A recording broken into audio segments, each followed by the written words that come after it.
څه وکم چې زما په تجارت کې او زما په دکان کې الله خیر او برکت واچوي، او دا د دکان اچول نه وړاندې ووایي الله تعالی جل جلاله به د په دغه دکان کې او په دغه تجارت کې ډیر زیات برکتونه واچوي. دوستانو، نن داسې یو مجرب عمل درښایمه.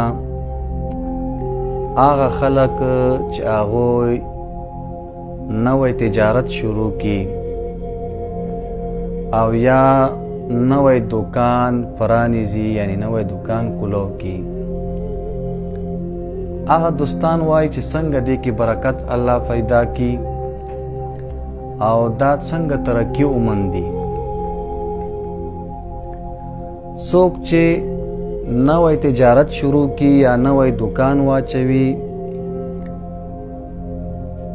هغه خلک چې هغه وایي چې الله مونږ ته په دې کې زیات برکت واچوي، یعنی زما دا کاروبار مخکې لاړ شي، الله یې وچلوي. پارہ نمبر 21 سورة لقمان آیت نمبر 26. للہ ما فی السماوات والارض ان اللہ هو الغنی الحمید.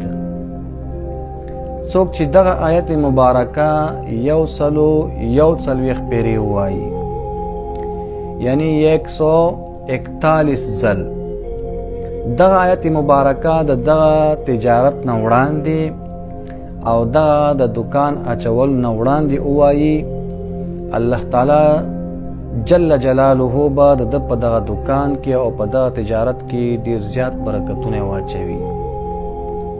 د دغه تجارت او دغه دکان به کلم بیا شاته را نشي، خو په شرط دی چې موږ او تاسو د اسلام او د شریعت په طریقه باندې تجارت او دکانداری وکړو. بعضې دوستان او بعضې خلک دغه کیسې بیا موږ ته کوي چې تجارت می شروع کړو برکت نشته، دکان می شروع کړو خیر نشته، څه وکم چې زما په تجارت کې او زما په دکان کې الله خیر او برکت واچوي.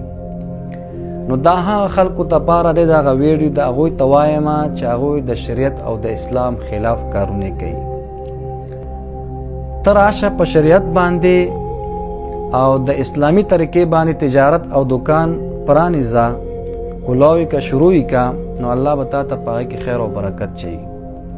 د اسلام او د شریعت خلاف کارونه زمونږ او ستاسو کوم دي چې کله مونږ او تاسو دکان اچو یا بارګین شروع کو یا هوټل شروع کو، نو راځو د انګریزانو کارونه کو، هغه پیتې او تارونه او دا تارونه دا کیسې میسې مراخص دا شلو، نه خورې به ستا په دکان کې به خیر او برکت راشي، ستا مارکیټ به څنګه وچلیږي.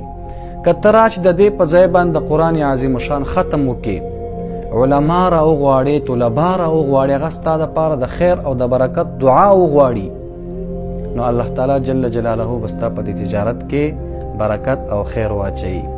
نو دوستانو، دغه آیت مبارکه پارہ نمبر 21 او سورة لقمان آیت نمبر 26. للہ ما فی السماوات والارض ان اللہ هو الغنی الحمید. دا چې څوک 141 بار ووایي د دکان د کلاولو په ټیم کې او د تجارت د شروع کولو په ټیم کې، انشاءالله چې الله به ډېر برکتونه او خیرونه پکې واچوي. دوستانو، دغه ویډیو مخکې د ثواب په نیت باندې د نورو ملګرو سره شیر